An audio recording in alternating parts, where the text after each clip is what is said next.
जी नमस्कार। नमस्ते सर। क्या नाम है आपका? सर मेरा नाम रविंद्र भोजापुरे है। सर कहाँ से आए हैं आप? सर मैं अकोला ज़िला महाराष्ट्र से आया हूँ। सर संत रामपाल जी महाराज से नाम दीक्षा लेने से पहले आप क्या भक्ति साधना करते थे?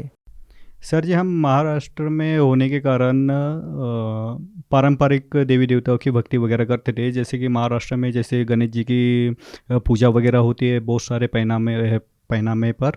और बाकी के देवी देवताओं की भक्ति वगैरह करते थे। और मैं आगे चल के शंकर जी को शिव जी को इष्ट देव माना था और उनकी भी हम भक्ति वगैरह करते थे। और हमारे यहाँ पे अकोला में एक राजेश्वर महाराज जी का मंदिर है। तो वहाँ पे मैं कंटिन्यू भक्ति वगैरह करता था और वहाँ पे सेवा भी करता था जब भी मैं जाता था तो मेरी स्व इच्छा से। और भी बहुत सारी देवी देवताओं की यानी कि शनि महाराज को जल चढ़ाना, गणपति की पूजा वगैरह करना और चतुर्थी वगैरह करना। और जो बजरंग बली की स्तोत्र वगैरह बोलना। और बाकी के भी जैसे देवी देवता के नवरात्र आते हैं और जो भी अपने छोटे बड़े जो सन वगैरह होते हैं ना वो भी करते थे। सर जैसा कि आपने बताया कि आप हिंदू धर्म की पारंपरिक पूजाएं करते आ रहे थे, तो फिर आपको संत रामपाल जी महाराज से नाम दीक्षा लेने की क्या जरूरत आन पड़ी? सर ये जो पारंपरिक भक्ति करने से ऐसा हुआ कि लाभ तो जो जैसे चाहिए थे वो तो नहीं मिलते थे। और दुख वैसे के वैसे ही बने हुए थे और हालांकि और ज़्यादा बढ़ते थे वो दुख वगैरह। तो हम सोचते थे कि भाई कोई ना कोई होगा ऊपर की जो अपने दुख निवारण करता है। जैसे कि अपने मम्मी पापा होते हैं तो वो कैसे बच्चों के लिए कुछ ना कुछ करते हैं, दुख आते हैं तो हाँ कुछ ना कुछ निवारण करते हैं, 10% 5% या जो भी उनसे होता है।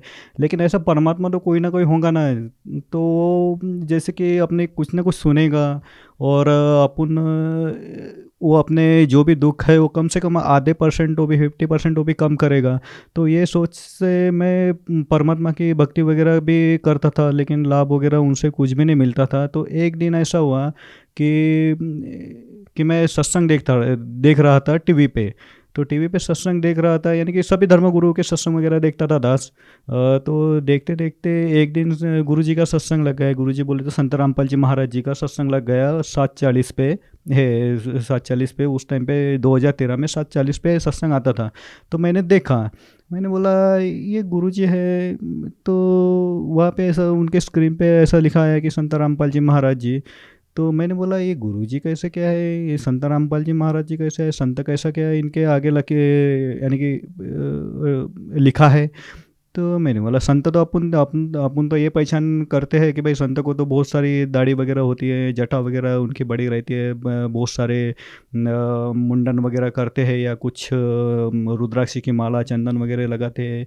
लेकिन ये कैसे संत है, इनको ना दाढ़ी ना मूछी ना कुछ ना कुछ। हाँ। तो मैंने बोला चलो देखते हैं फिर भी इनका सत्संग थोड़ा सा देखते हैं। तो फिर हमने नाम ज्ञान समझा और उनसे नाम दीक्षा ले ली हमने।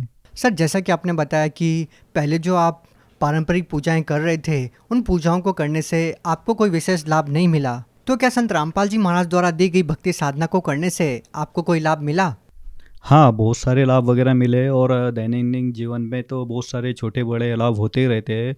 लेकिन सबसे बड़ा लाभ तो ये हो गया कि जो आध्यात्मिक ज्ञान के गूढ़ रहस्य को जो हम बचपन से खोजना चाहते थे और जो हमें मालूम नहीं था, वो सभी आध्यात्मिक ज्ञान का जो रहस्य है वो संत रामपाल जी महाराज जी ने अपने ही धर्मशास्त्रों से यानी कि हिंदू मुस्लिम सिख ईसाइयों में जो भी धर्मशास्त्र होते हैं चारों धर्मों में, तो उनके धर्मशास्त्रों में से प्रूफ करके और टीवी पे दिखा के हमें ये सब ज्ञान समझाया उन्होंने। और लाभ ये सबसे बड़ा लाभ हुआ। सर मैं एक बार बहुत बीमार हो गया था। तो फिर मम्मी ने कहा कि भाई अब चलो अब डॉक्टर के पास जाते हैं। तो हमने फिर डॉक्टर के पास गए। तो डॉक्टर के पास जाने के बाद उन्होंने चेकअप वगैरह किया, सब टेस्ट वगैरह किया, ब्लड के वगैरह, सोनोग्राफी की। तो सोनोग्राफी तो नॉर्मल आ गई थी लेकिन ब्लड के टेस्ट में 2.4 ही ब्लड रहा। तो एकदम से डॉक्टर भी बोलने लगा कि भाई इसके शरीर में इतना ब्लड कैसा क्या काम है। हाँ 2.4। तो डॉक्टर भी हैरान हो गया, ये तो भाई एक मुर्दे के शरीर में रहता है। तो उसके बाद में उन्होंने फिर मुझे सलाइन वगैरह दी और फिर जैसे उन्होंने सिरिंज हाथ में डाली तो मुझे एकदम से पैरालिसिस का अटैक आ गया। पैरालिसिस और मेरा जो दाहिना जो मुंह है वो ऐसा दाई दाई तरफ चला गया, हाथ भी ऐसा आड़ा टेढ़ा हो गया।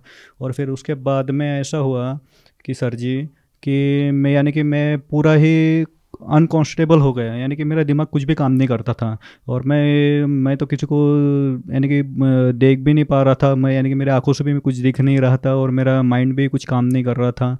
तो फिर डॉक्टर ने कहा कि भाई इसको जल्दी से जल्दी अपन बड़े हॉस्पिटल में शिफ्ट करेंगे। तो फिर मुझे बड़े हॉस्पिटल में शिफ्ट किया। और मम्मी कैसा कि मम्मी भी थोड़ी सी हेल्थ डिपार्टमेंट से ताल्लुक़ात लगती है, उन्होंने भी उसमें जॉब वगैरह किया है।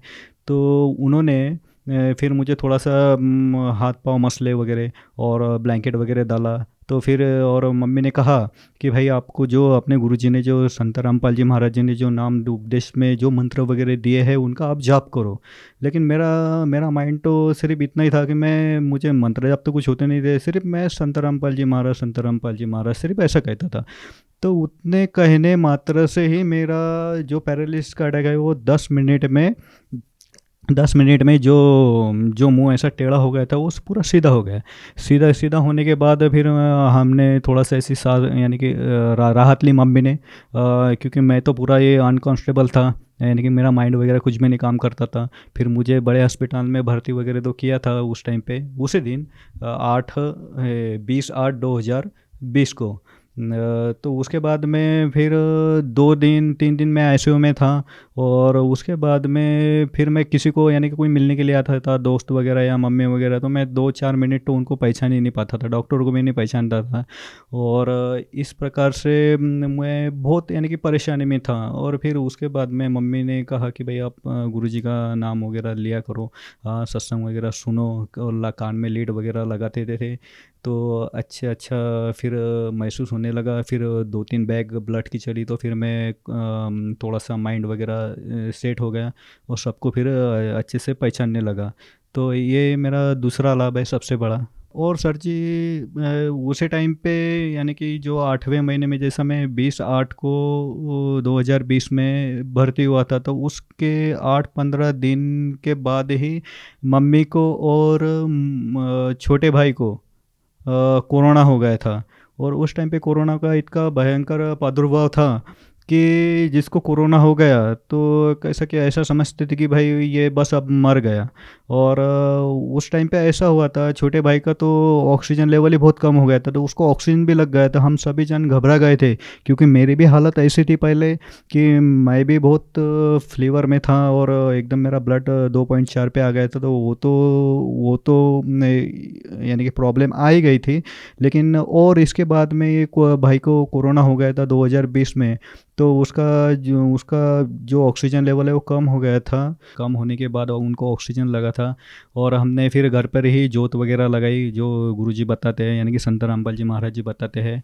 तो फिर बाद में उनका फिर अरदास लगाई और हमने दंडवत प्रणाम किया और मंत्र जप चालू किया। तो उनका आधे घंटे के अंदर ही ऑक्सीजन लेवल उनका सेट हो गया और आधे घंटे के अंदर ही उनका ऑक्सीजन निकल गया। और छोटे भाई ने खुद होकर हमको कॉल किया कि आप घबराने की बात नहीं है, मेरा ऑक्सीजन निकल गया है, मुझे अच्छा लग रहा है। तो हमने उनको फ़ोन पे ही बोल दिया था कि भाई आप गुरुजी ने जो आपको मंत्र जाप दिए है, सतनाम मिले हुआ है, तो आप सतनाम का कंटिन्यू जाप कीजिए।